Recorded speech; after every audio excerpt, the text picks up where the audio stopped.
It's the Unhappy Hour. Broadcasting to you live from the Milky Way Galaxy, the solar system, planet Earth, North America, the United States of America, California, Los Angeles, to be specific. Hello, everybody, and welcome to another episode of the Unhappy Hour. My name is Brian Engelman. I'm your host, as I have been for the past 4.5 years. Thank you for joining us. Check out our homepage, thenewamericanmedia.com. Subscribe, youtube.com/thenewamericanmedia. On Twitter, we're at American_media_.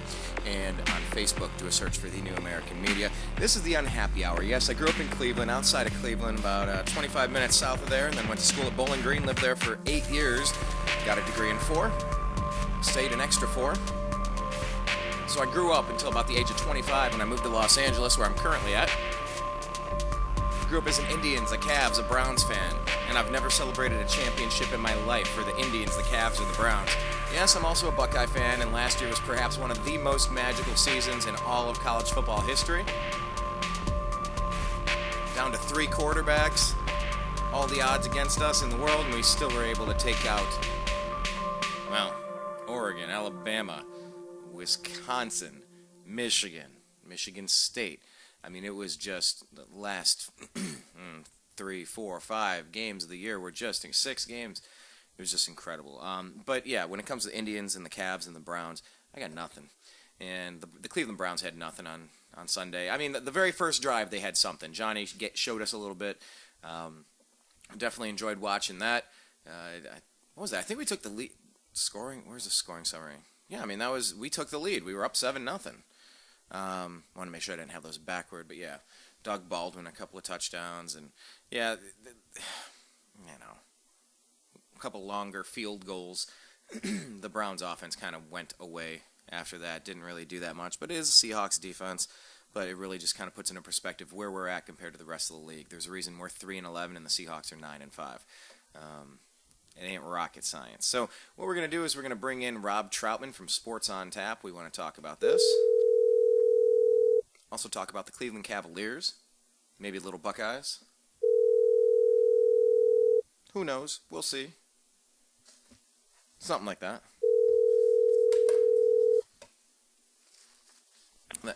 Brian, how you doing, buddy? Rob Trautman, welcome to the program, sir. You're live. How are you today? I'm good. How you doing? Yeah, I'm living the dream. I am living the dream. It is sad, though. I'm thinking back to last year that the Buckeyes were in the national championship this time, or at least in the hunt. Something's missing this holiday season, and I think it's the Buckeyes. Do you have that feeling as well? Yeah, it's a little disappointing. That Michigan State game was killer, and it's tough. You want to say the players didn't execute, but in that game, it seemed like the offensive play calling had a lot to be desired in that game. And last year, it was a great. I guess we both could say we were living a dream last year, as Ohio State just kept rolling through teams, even with their third-string quarterback. And this year, it's a little bit of a different story. They're not going to have a chance to repeat and defend that title. A little bit disappointed. I like the New Year's the New Year's Eve games this year at 4 and 8 p.m. I think that's exciting, but it's kind of sad that Ohio State's not in it this year. Yeah, it's pretty rough. And as a consolation, I was at least hoping that the Buckeyes were going to play in my backyard so I could go see them. That's not even the case. Yeah, it'd been nice for you, that's for sure. Yeah, I got to go see him with Terrell Pryor and Jim Tressel against Oregon a few years back in the Rose Bowl. That was a pretty great game. Kind of toward the end of an era for that Buckeyes franchise under the leadership of Tressel. But yeah, hopefully we can win this final bowl game and end the season on a high note. But it's so depressing because you just look and go.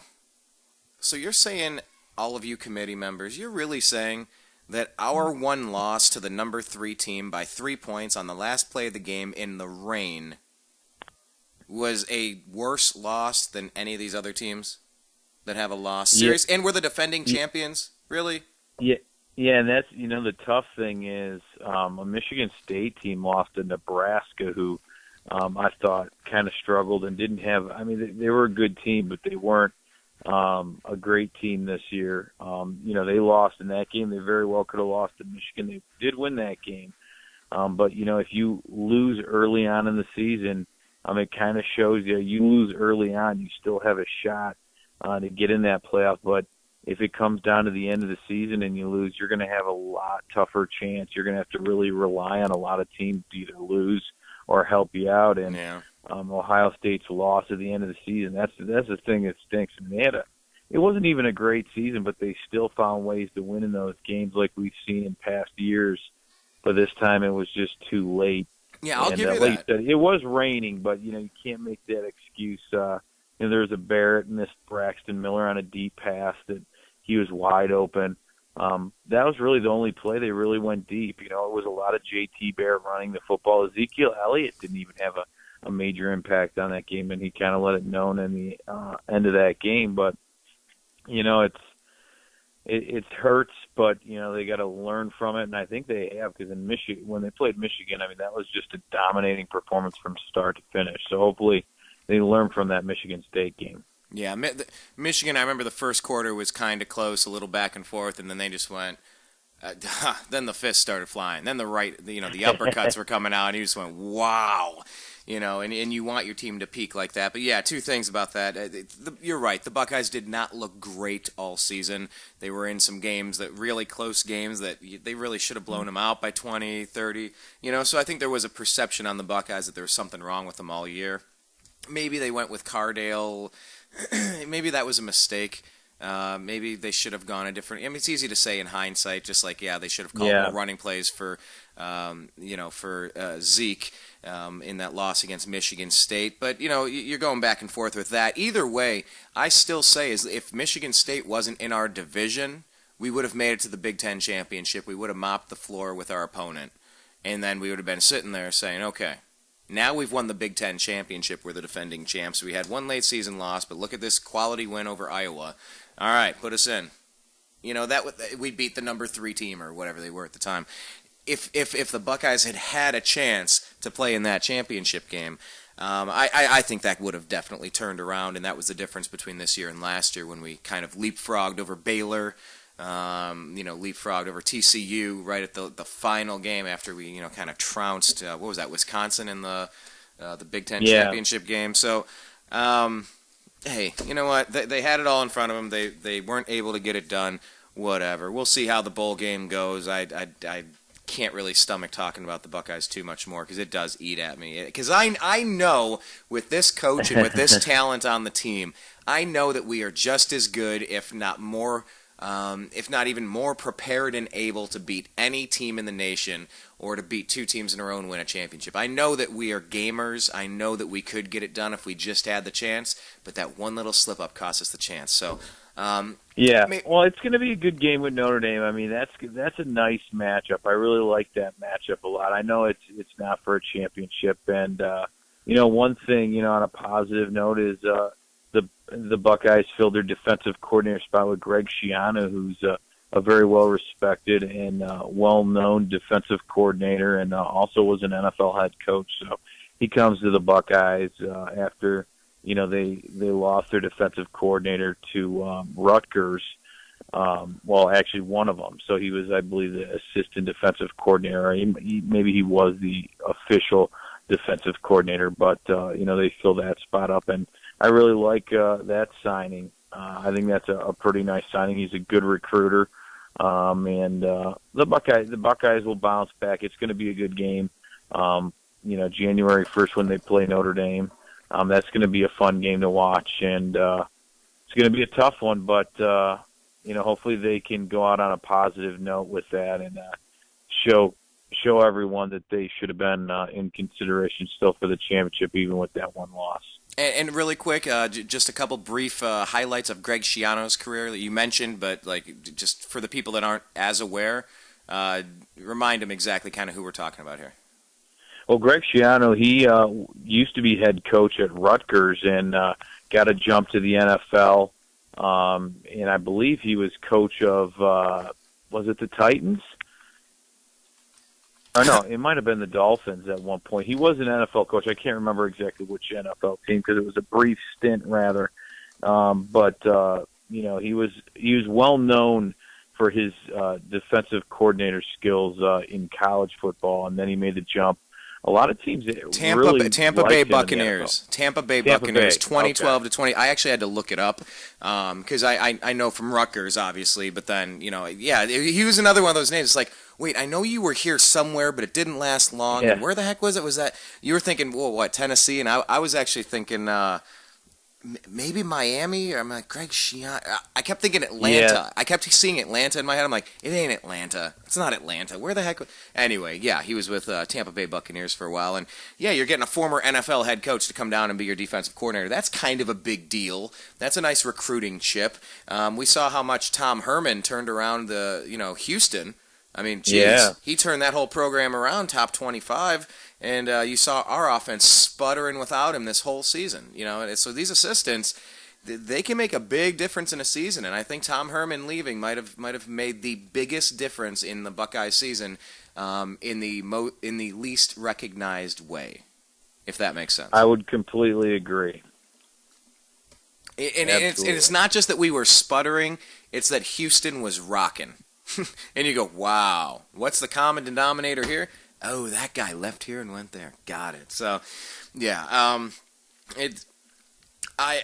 like I said, man, I am having a hard time getting excited for this final game. It's just such an anticlimactic, disappointing thing. But yeah, I mean, we've been through this before as Buckeye fans. You have a late season loss to a Michigan State or a Michigan, and you got to try to lick your wounds and go play somebody else. And we will do that. It'll make New Year's Eve a little more interesting, I guess. But well, not to throw it in Michigan's face, but we haven't had a late season loss to Michigan in probably 12 or 13 years now. They're still trying to figure out. They had a really solid year with Jim Harbaugh, Yeah. and for a while they had our number, but since Urban Meyer and Jim Tressel, it seems like Michigan's still trying to figure it out a little bit, and a nice year for them. And I thought it was going to be a lot closer game with Ohio State, but Ohio State really came to play, and their offensive coordinators figured it out one game too late in that Michigan game. But hey, it was a fun game to watch, and Michigan will head back to the drawing board with Jim Harbaugh. Hey, well, speaking of going back to the drawing board, by the way, we're talking with Rob Trautman from Sports on Tap. Tell people really quick about your show and where they can link up with you, what you do over there. Yeah, we're Sports on Tap. We talk a lot of local sports, but we also talk about Cleveland sports, Ohio State, and actually we're part of the NEO Sports Insiders website. It's neosportsinsiders.com, and they post all of our podcasts. They talk a lot about Cleveland sports, high school sports, and Ohio State Buckeyes, and all kinds of different things. So if you want to get involved, go to neosportsinsiders.com. And also you can check out Sports on Tap. We're on Facebook and Twitter and all over the place. So just look us up, and we'll pretty much be there.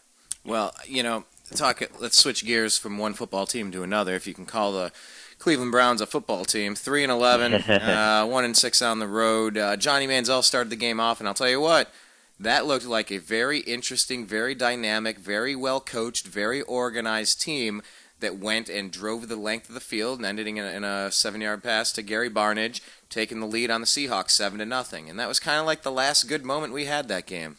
It was a pretty rough one. Yeah, you started off with a really good drive, and they start off 7-0, and you're thinking, wow, this Browns team, gets off to a hot start. Could this continue the rest of the game? And the Seahawks, I mean, they show you their talent. I mean, the Browns just don't have enough talent on any side of the ball. You look at the offense. Johnny Manziel did some good things. I mean, he didn't have a great game, but he looks a lot different now, I would say, this year than he has last year. I mean, he's made some leaps this year. Yes, it's a loss, but he's got to have some kind of weapons. I mean, the running game is nowhere to be found. If you don't have a running game, they can pretty much key up on the passing game and limit you offensively, and that's what Seattle and good teams are going to do. You look at sometimes the Browns have penalties all over the place, and that starts with coaching. The defense has been terrible all year. I don't know what Jim O'Neill's doing on the defensive side of the ball, if it's the defensive coordinator scheming that is not working, or if he's not putting the players in the position to make good plays, or if it's just we don't have enough talent on defense. But, I've never seen a defense this bad. Last year I thought they were okay.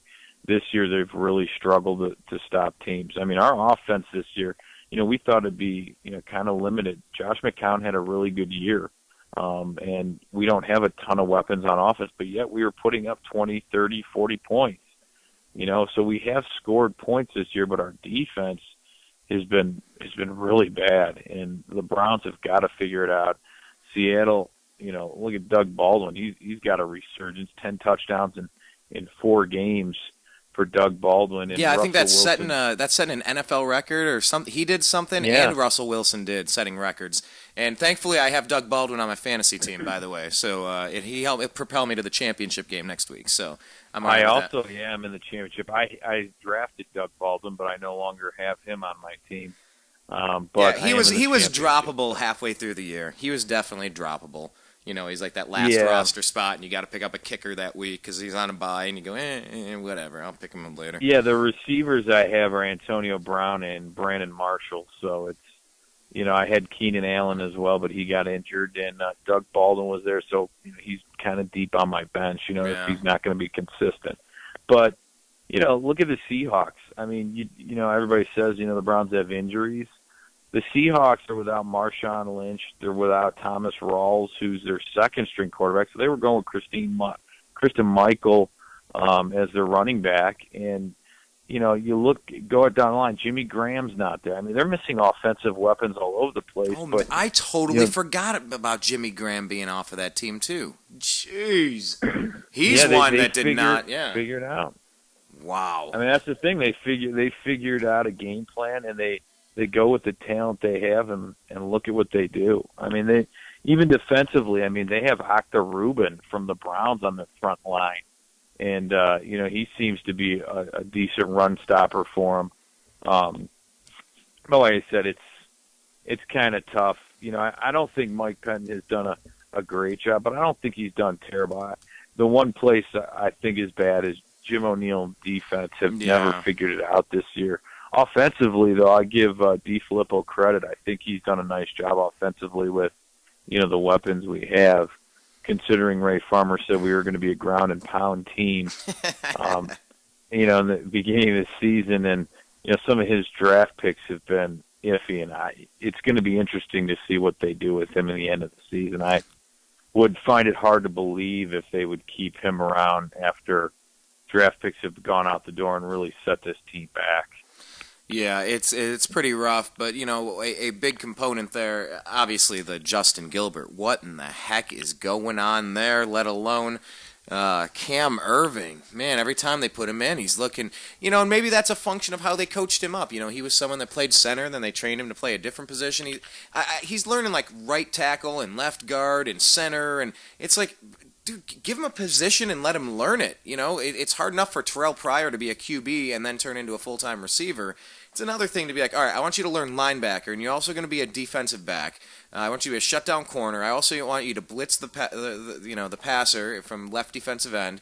I also want you, it's like, I think they put way too much on Cam Irving's plate, or the kid is soft and he's just not going to make it. Who knows? First year in, but like you said, Mike Pettine, he definitely has not done a great job by any stretch of the imagination. He's had so many bumbling opportunities with the timeouts, just some of the mismanagement, just the personnel things, and some of the recent press conference situations he's found himself in. It's one of those where it's like, well, okay, he didn't do a great job. I can't really defend it. Did he do the worst job you've ever seen, like our defense? No. Did our defense, were they directly responsible for about, 30, 40, maybe even more, maybe 50% of our losses this season? Yeah, maybe. Does Pettine deserve another chance? I don't know. I would love to get some continuity. And Johnny Manziel, did you happen to see it? He was out there lobbying. He said the same thing. He said, I'd love to see all these coaches back. I think he meant Pettine and DiFilippo, not Jim O'Neill, obviously, because he's not a defensive player, and whatever. But I think he said, there's something about the continuity. I'd love to come in not having to learn an entire new system next year. And it's like, if Johnny gets a chance, maybe Pettine gets a chance. Maybe they all get a chance together. And it's like, listen, this is your make or break time. You're a north of 500 team after this, or we're getting rid of everything and starting from scratch. But then again, are we already at start from scratch time? I'll put you in the role, Rob Trautman. You're GM for a day. How do you assess this team, the steps forward you've seen, and what do you do with Pettine and Manziel? Well, if I was owner of this team, I think Ray Farmer, the GM, would actually probably be out. I mean, he's had a few years to get some good drafts right, and I guess you can say Manziel turned out okay right now. But as for all his other picks, there's no real playmakers. And how many wide receivers did he pass over, to get undrafted free agents and say, I'm going to do this the Seahawks way. And, apparently he thinks not drafting a playmaker is a smart move. So, he gets undrafted free agents. But, if I'm GM... You mean like Dwayne Bowe? Like Dwayne Bowe, that wonderful free agent signing? A complete waste of everybody's time? Well, except his. He made $9 million just sitting in the pine and enjoying a paycheck. They could have done that with me. If they want to hire somebody, I'll gladly sit the bench and collect the paycheck. If that's really what they're looking for. You know what, Rob? I could maybe fall into 5 catches at some point. Well, that's if you can beat me out for that position, because I think I'm going to be trying out as well. Hey, coach, put me in. I'm ready to not play. I'd be all right with that. But anyway, back to the GM. You're a GM for a day. You am I hearing you right? You're going to instantly can Ray Farmer? I probably would. But one thing I would do if I'm Ray Farmer, you have got to get with Mike Pettine and get on the same page of all these coaches. Both of these guys, and you can tell from the press conferences, these guys are completely opposite pages, actually talking about how, I think Mike Pettine has alluded to this, that, the players' talent isn't necessarily all there. He won't come out and say it, and he's not going to blame Ray Farmer, but, he's said it before, and, Ray Farmer thinks the talent's there. So, they're just all over the place. Mike Pettine has said before, we all have to get on the same page, and we're not right now, and that includes the people inside the building here, which he's talking about the front office. And, I think that's half the problem. If your head coach and GM are not on the same page, it's not going to make for a very good season. And so far, that's basically what's been going on. Ray Farmer's in charge of the team roster, where Mike Pettine's in charge of the game day roster, and you could tell, Mike Pettine obviously doesn't think Dwayne Bowe should be playing. He didn't think Johnny Manziel should be playing for a while, which that might not look good if Johnny Manziel continues to play good. But you just got to wonder, when are these guys going to get on the same page? I would first want a meeting with all my coaches and talk to them about what kind of players you guys are looking for. If I'm a general manager, I need to know what schemes they're running. I want to know exactly what kind of player they're looking for, what kind of characteristics, who they've seen already. I want to be on the same page with them and give them a chance to win. And, I want players that they're going to play out there and that are going to have impact on the team. And I think that would be one way to get on the same page, is to ask them exactly what they're looking for. And I don't know if they've done it, or if Ray Farmer's just going out and getting guys he thinks him and his scouts have scouted and think can play, because so far it hasn't turned out very well. No, it's been a bit of a disaster. But in the Seahawks game specifically, watching Russell Wilson, setting records and just really playing lights out at this point, I would not want to play the Seahawks in the playoffs right now. I didn't want to lose to him 30 to whatever either. But, I wonder, with an undersized Russell Wilson looking over there, and I'm wondering if that's something Johnny Manziel might be able to progress into. You see flashes of competence out of Johnny. Fewer mistakes. Yes, another interception this week, but it just seems like he has a much firmer grasp of what's going on out there. Yes, he rolls out of the pocket a lot, but most of the time he's making good passes out of the pocket. He's running when he needs to run. He's getting out of bounds, or he's sliding instead of getting his head ripped off. It's kind of like that mobile, undersized quarterback, the Russell Wilson or the Steve Young. I don't know who else you could compare him to, but if have you seen enough out of Johnny where you would say if I'm drafting number 2 overall, I'm not going to take a quarterback here? Like, 'cause it's rare that you get a top 3 chance to get a quarterback, your first choice or your second choice out of the entire roster of people coming out of college. Do you think we've seen enough out of Johnny to say, hey, we have so many problems on this team, let's just get let's fill some of our other needs? Or do you get that top-ranked quarterback when you have the opportunity? What do you do? It's a tough situation because, there's still 2 games left. But, I mean, if he puts up, pretty solid numbers. And right now I feel like, I definitely like what I see. I mean, his pocket awareness has gotten a lot better. His throws are pretty on the money. The only thing he has to do is sometimes maybe take a little off and get good touch passes because sometimes he really fires it in and receivers aren't ready for it. We had a lot of receivers dropping him yesterday, though. I will say that. Yeah, the wide receivers, had all kinds of issues. They have one thing to do, catch the football, and that's the one thing it seemed like all of them couldn't do for Seattle. Yeah. Somehow. But you know what? I mean, Johnny Manziel has done a good job. The thing that worries me is when he has the whole summer to really go out and enjoy life a little bit. It's one thing to, have fun and party up, which is completely fine. But when you're of his caliber, you're a star quarterback. The Browns are trying to almost give you the job. And, I think you kind of have to pull back the reins a little bit. I mean, look at the quarterbacks that are starting on these teams in the NFL. I mean, they take it very seriously. And you don't see them in the spotlight too much, off the field. And I think that's where, if he's going to go out and party, take everybody's cell phones away at that point in time, and let's start being smart about when we're going to go out. So we're not in the spotlight, and, that takes away from a team too. In the locker room, our guys sick and tired of hearing about Johnny Manziel going out and partying and drinking again after he went to rehab. That could be an issue off the field. So, to me right now, I want to see kind of what happens in these last 2 games, but I also want to see with these college quarterbacks who's out there. I'd want to go to their pro day. I'd want to see, if they're playing in the Senior Bowl, see what they do in their bowl games.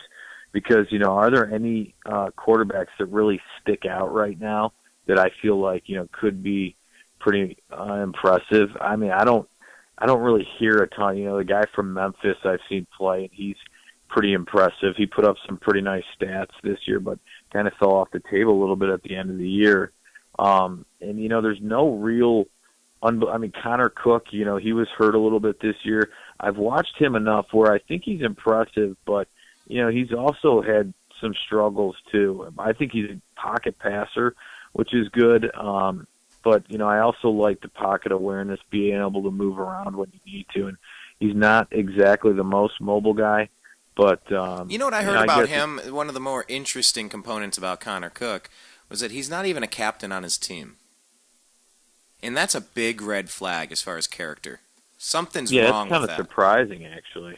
Yeah, and that's when you need to, spot the red flags in a draft, a Justin Gilbert that just couldn't really be bothered to care, you might need to identify that before you pick him at number 7. Someone that just, their heart's not in it. When you're signing a free agent like Dwayne Bowe, you might want to kind of identify when they have it or they don't. How in the world did he piss off his team, Connor Cook, to the point where he wasn't a captain? That seems just very, very, very strange to me.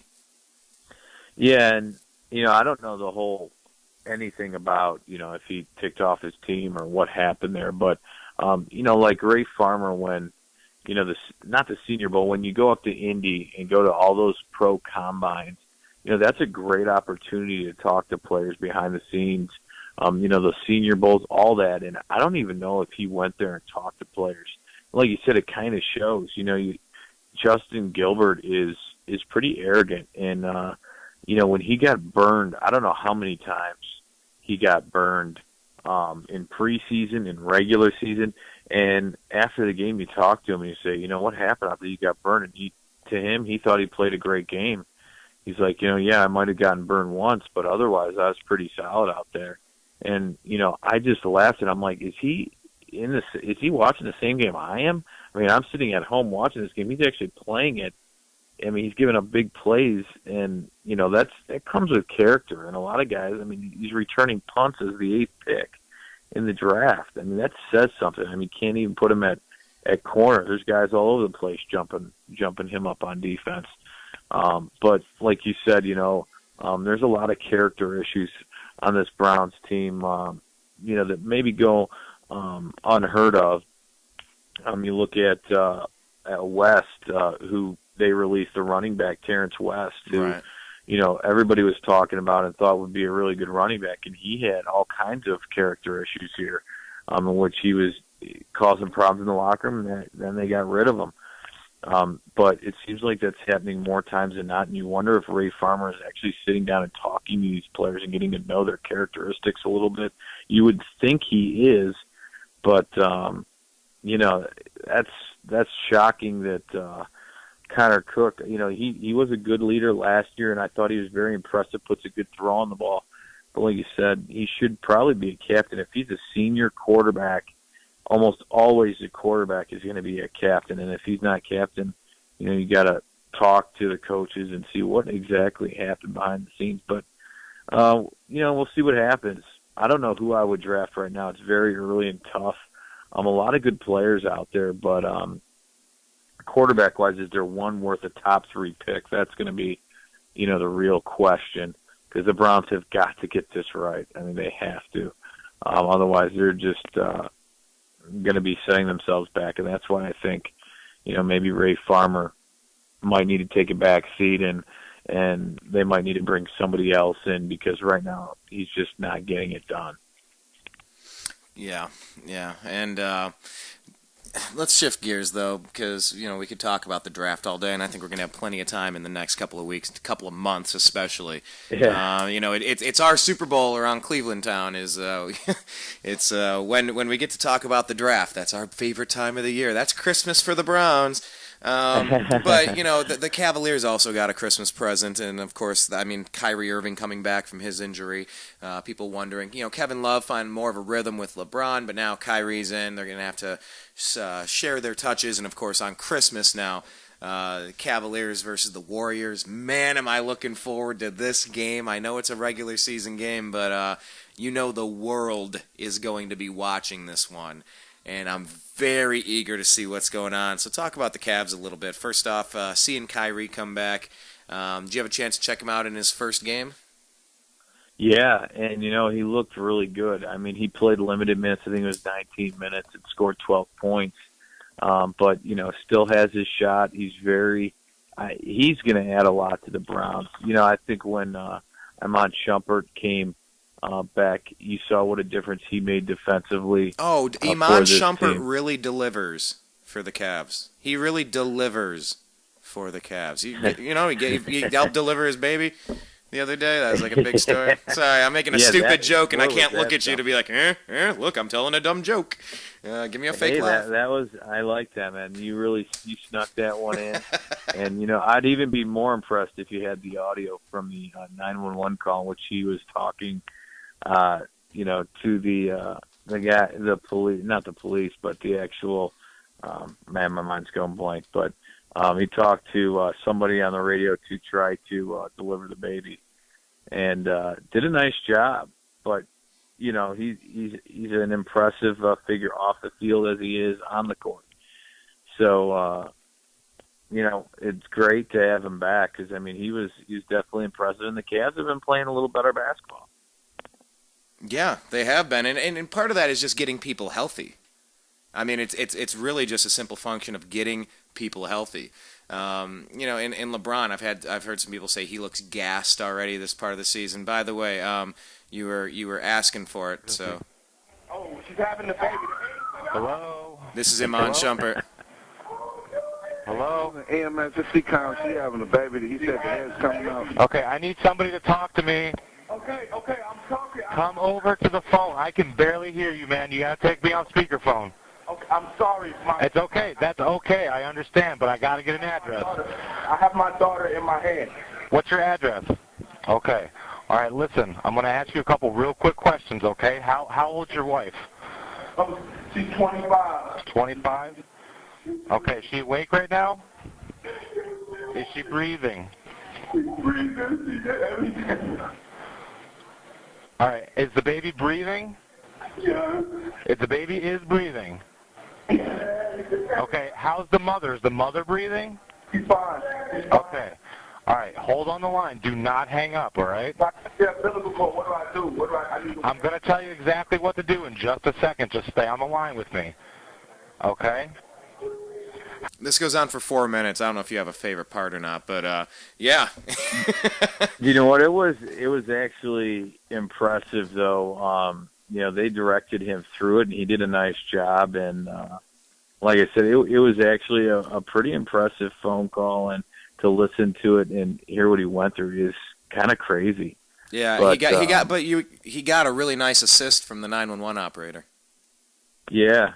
But the 911 operator come on, did a nice job. That's another horrible pun. I'm making bad jokes. He got an assist from the Never mind. I give up. Thank you. Enjoy the steak. I'll see you in the next open mic night. Yeah, you'll be here all night. That's for sure. Enjoy the steak. You'll be here all night, and then probably tomorrow and the next day, right? No, man. Well, I'll tell you what. I mean, we hope the Cavs are going to be there all night, tomorrow, next month, next year. You know, hoping we can get a franchise going. But I actually had somebody.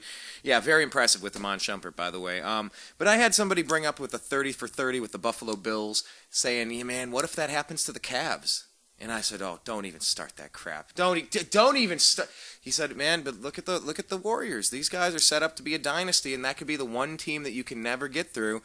Do you think that could happen?" I said, "No, get out of here. We're winning it this year." But what do you think? Because this Golden State Warriors team is doing very rare stuff right now. Yeah, and, you know, one thing, I mean, I give them credit. What they're doing is unbelievable. And they have a very impressive team. The one thing you have to do, I mean, they're winning in the regular season, which is great, but when it comes playoff time, you know, are they going to be gassed? I mean, that's the thing. It's early on right now. So, yeah, they have a lot of energy. You know, they're winning games. I mean, the one thing that they almost lost to the Bucks twice, but they came back and won that game. But, you know, I'm not taking anything away from them. I mean, it's a great feat. I mean, to go and win so many games in a row, you know, they've only lost one game. And, I mean, that's tough to do. We'll see what the Cavs do versus them on Christmas Day. But it's really early on. You know what I mean? And with Golden State, you have to be physical with them. And so far, you know, they're basically able to do whatever they want offensively. You got to get somebody physical on Steph Curry. I mean, he's a shooter. He's going to be all over. He's going to get his points. But if you're physical with him, you can wear him out a little bit. And I thought, you know, in the finals last year, I thought the Cavs did a really good job of being pretty physical with this Golden State team. And when you're physical with them, you know, it threw them off their game. They lost 2 games to a Cavaliers team that, you know, was mostly injured. They didn't even have their stars. They had Kyrie a little bit. They didn't have Kevin Love. Shumpert was going through injuries. Delly was going through injuries. I mean, everybody was. But, you know, you're physical with a Golden State team who likes to get out and run, who likes to shoot offensively. They're not very good defensively. And I know a lot of people will say, dude, this team defensively isn't bad. I mean, they give up, you know, 90 to 100, probably 100 points more or less per game. But they score, you know, probably 130. I mean, that's the difference. So, you know, defensively, you got to figure out a way to stop this team, and it might be tough, but I think the Cavaliers have a really good shot. They just have a lot of talent, and we're starting to see it. They've played together, you know, after 1 year. They got better and better. I think they want to get Kyrie. They want to take their time with him, bring him in, but they also want him to be in here because they want them to get playing together, and that's going to be important. You all have to be on the same page. And I think they're not too far away from that, and they're playing pretty good basketball right now. Yeah, and, you know, even Dellavedova, he's made strides this year, and you talk about who's going to play defense on Steph. Yeah, okay, you know, sure, Steph got his stuff figured out, game 3, and then he kind of kicked it into gear. But in those first 2 games, Dellavedova was doing quite a number on Steph Curry. And Delly's turned into a much better player than he was. Like I said, even last year, he's getting better. And, you know, not to say we're going to pin our hopes on that, but he's a defensive specialist. And, you know, he put in 20 points, the career high the other day. So at that guard position, if anything should happen to Kyrie again, we got Mo Williams now. We got Dellavedova with another year. He's another year better. And, the team's just deep. The Richard Jefferson, getting Tristan Thompson back. I'd love to see Sasha Khan actually just get some minutes to see who he is. But yeah, I mean, Mozgov and Love and let's not even forget that we still have the best player in the league, and some people are saying that's Steph Curry at this point. But come on, slow your roll, guys. He's very good. It's like we were saying as Cavs fans that LeBron was the best in year 2, 3, 4, 5. It's like, no, we see this coming, but you ain't quite there yet. I mean, he's the best shooter in the game by far. Yeah, but there's more to the game than that. When it comes to assists, when it comes to rebounding, when it comes to being an elite defender, I don't see all those traits. I mean, he might be able to assist some guys, but overall, he's primarily a scorer. I mean, he'll get some rebounds and some assists, but it's not, he's not getting triple doubles like LeBron is. I mean, LeBron's just a difference maker. He most likely is going to be on your best offensive player. He's a good defender. Steph Curry, if he's going to be a lockdown defender, he probably, some people are going to put him in the low post because he's very thin, thin, skinny. He doesn't weigh very much. You can put him in the low post and kind of have your way with him a little bit. But, he's a very good player. I mean, probably one of the best scorers I've seen and shooters in the game. But when it comes to being an overall good player like LeBron, I think LeBron has that handled pretty well. Yeah, well, Christmas, just a couple days, we're going to get a chance to see it on the big stage, see how they... God, it doesn't seem like almost every team is playing this Christmas. I saw their special Christmas lineup. Oh my God, what was that, 4 or 5 different matches, 6 different... How many matchups are on Christmas? It just seems like a new game is starting every day. Almost, it's like going to a movie theater, like... Is Star Wars playing on any of your theaters? Yes, at 1 o'clock, at 1:05, at 1:10, at 1:15, at 1:20. And it's like NBA, we're playing every hour. I don't know, whatever. But everybody, this is a rematch of last year's finals. This is clearly the marquee matchup that they're looking for. And, it's just the regular season. That's what you hear all the time. It's different in basketball than football. It's just the regular season. None of this stuff matters. But this one matters. This one really matters. Well, and all the games do matter. I mean, don't get me wrong. It does matter. I'm just saying with Golden State playing as hard as they are, winning as many games, a lot of times you see players get worn down near the end of the season, kind of like the Cavs did. I thought the Cavs really came on a lot and were impressive. At the end of the season, they got on a roll, but then they also wore themselves out. Right.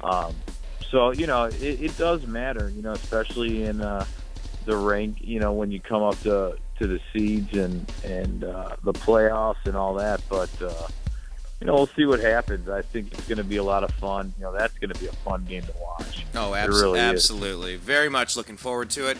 And in about 20 seconds here, Rob, any final thoughts on John Hot Rod Williams, who unfortunately passed away a little too soon? You know what? Yeah, that was very sad. He's a great guy. He was a great player. Gave it his all. He wasn't the most athletic, but I'll tell you what, he was part of that Cavs team. It was really fun to watch. And, with Brad Daugherty and all those guys, Larry Nance, Mark Price, that was a fun team to watch. He was something else, big, tall arms, getting rebounds and scoring when he needed to. And it's really sad that he had to pass away too early. But everyone's going to miss him. He was fun. When he was here in Cleveland. Oh, yeah. And just very sad to see. A fan favorite. I've heard a lot of stories, people that knew him and That's just right. Speak very highly of him. One of my buddies, his dad ended up building him a house. So, Wow. and just the stories are all very complimentary for, just very, it couldn't be nicer words spoken about a guy. I didn't know him personally, but it is too sad to see a member of the Cavs family go too soon. But we got to end this show a little too soon. Rob Trautman, I appreciate your time again. I guess everybody can check out Sports on Tap, SOT Podcast on Twitter, or the neosportsinsiders.com. I believe that's neosportsinsiders.com. Rob, thank you very much for joining me. We will do this again soon, and for everybody out there in the TNAM radio network, I appreciate you. I love you. We'll talk again soon. Take care. Merry Christmas, Happy Holidays, and peace. This is John B. Wells reminding you that not only is Brian Engelman a cool guy, and not only is the newamericanmedia.com a very cool platform, But here's a cool idea for you, too. Are you alone? Not really. Do you like dogs? Do you like cats? You do. Of course you do. Everybody does. One or the other, maybe even both. You know, there are a lot of dogs and cats that are at shelters right now, and if somebody doesn't take them home, they're going to wind up euthanized. That's a nice way of saying they're going to be killed, because there's simply not enough room. I guarantee it, the best dogs and the best cats, the best pets, come from shelters. There's something about dogs and cats. They know. They know where they are. You walk through one of them, and certainly at least one is going to look at you and go, I wish you'd take me home. I'm in hell. Please take me out of here. It'll be the best thing that you ever did for your soul. You'll feel good about it. And not only that, but you have a friend for life. Doesn't matter if you got money, you don't have money. Well, it doesn't make any difference to a dog or cat. All they need is the sound of your voice and maybe even the stroke of your hand, and they're fine. Maybe a little food every once in a while. The sweetest sound that those pets ever hear is your voice. Think it over and adopt a cat or a dog from a local shelter today. I'm telling you, you'll be glad you did.